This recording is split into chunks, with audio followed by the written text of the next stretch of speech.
Welcome to the Bourbon Master YouTube channel. I'm your host, Chris Wilkie. The wife's sitting watching CSI, so I'm back here making video content. I've had a few samples tonight of bourbon, nothing crazy, and I want to take some time because I looked back at our blog analytics, one of those guys, and I found that one of the most searched for terms was Kentucky tea. Now, that's a Booker's reference, and I had the rest of that bottle with a friend tonight, and it's a great bourbon, don't get me wrong. But the story itself, so if you didn't know the story behind bourbon tea, it's a statement basically, Fred No would say, I'm drinking Kentucky tea, 1 part bourbon, 4 parts water. So I have tried this cocktail, and I've got a Yeti glass here full of my Opal Ice, and I've got a bottle of Knob Creek. We're 9-year, getting low. This is from my local Kroger when they had their 30% off sale. So I'm going to pour just myself a little bit in here. And so that's my 1 part. I'm going to put my cork back so I don't lose it. And I've got a bottle of, the high-end shit. I'm not going to give you something that is just completely low-end. This is the Kroger brand club soda. Top end. Now, okay, here's the deal. You put some water in this. I like a little bubbly. I think the bubbly cuts a little bit of the bourbon. And I have written some blog posts about how I like this as a drink. So what I do is I take this.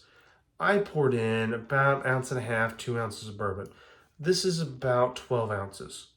So you do some math. I need about 2/3 of this to make the Kentucky tea recipe that I read on the Booker's bottle. But my wife has already been into this tonight. She makes her cocktails out of it. It's a nice way to save some of the money. I repurpose this. So I'm going to pour the majority of this in. And I'm going to use the good old, what I call Kentucky Shake. No, this is a silly one. But so this cocktail, and I haven't done my full review of Knob Creek. It's got the really good oak and vanilla and caramel at the start, and it finishes nutty. And I order as many Knob Creek single barrels as I can because I like the flavor of this. I think it mimics a lot of what you get in a Booker's or a Baker's, but it's just easy drinking. And I like Basil Hayden's. You looking at that Jim Beam family, I like it. Now Jim Beam double oaked, meh. When you get into these a little bit higher mid-end ones, I think they do a really good job with it. So I like to use Knob, and this is one of my first bottles in a few years of it. But you go to the golf course, I drink Knob and Sprite. I'm going to switch to Knob and soda. Just what's going to happen when I'm out there. I find this as more of a bourbon seltzer. So, and you can use seltzer water, but I like, New Holland Distillery up in Holland, Michigan, they do Dragon's Milk Stout, which is their typical, their brand recognized for that. They started doing some bourbon. They did these Dragon's Cut or Dragon Share seltzers, and they had orange, black cherry. They had one other in an original. And I gotta tell you, I really like the seltzers. I'm not a vodka or just like a straight up seltzer. Don't give me a White Claw. I'm gonna look at you like a crazy person. Give me a bourbon seltzer, on the other hand. I think you're into something that is very interesting. And that's where that Kentucky tea comes back around. Kentucky tea is basically a bourbon seltzer. You get the nice water, or bubbly water in my case. You add a good bourbon to it, and all of a sudden you have your homemade bourbon seltzer. Now, would I sit around all day and drink these? Golf course, if I was playing in a tournament and I don't want to drink beer, these are going to be, it's nice and tasty. I taste this right now. I get a lot of almost this peanutty flavor at the end. The bourbon's there, but it's not overpowering. You get some oak, some caramel, you get some of the vanilla, and you get a lot of peanut with this Knob Creek. Now, would I tell you to go waste a bottle of $120 Booker's on this? No.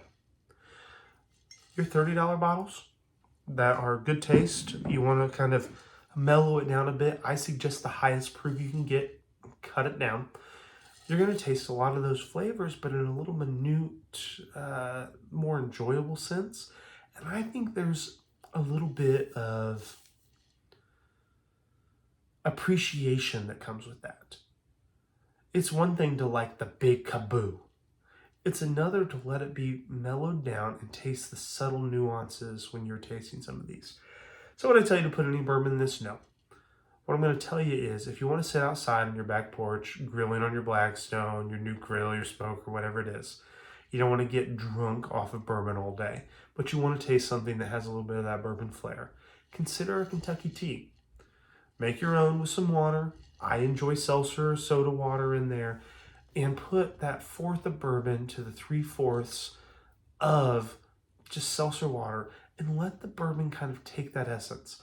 Essentially, we're taking a bourbon down from your 120, 100 proof area. We're taking it down to 20 proof. This is bourbon at its lightest, and yet it still has some really good flavors to it. So if you haven't had this, pour yourself one. Enjoy it. This is my last drink of the evening. I'm going to put my wonderful cocktail cherries back from Traverse City. I've got my 2 ryes here. I've got my Eagle Rare and everything else back there.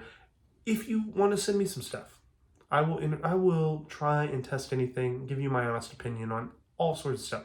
Cocktail recipe, bourbon. You want me to come to your event, whatever it is. Leave a comment below. Shoot me a message, chris@thebourbonmaster.com, thebourbonmaster.com, and I'll be happy to join. I'm actually going to go to Fox Garden next week, and they've invited me for an Old Forester bourbon dinner. I'm going to go pay. I'm not going to just steal things from anybody, but I want to go and enjoy that kind of thing. They have one of their master distillers and tasters coming in. They're going to do a whole dinner with it. That's the kind of stuff I want to do, and that's what I hope you invite me to. And I hope you understand that what I'm doing and tasting here is just my honest opinion. And I hope you enjoy it. So it's Chris Wilkie signing off. Cheers to Ron. Always going to bring that up to you. And enjoy some Kentucky tea or another pour this evening. And I will see you all in another video.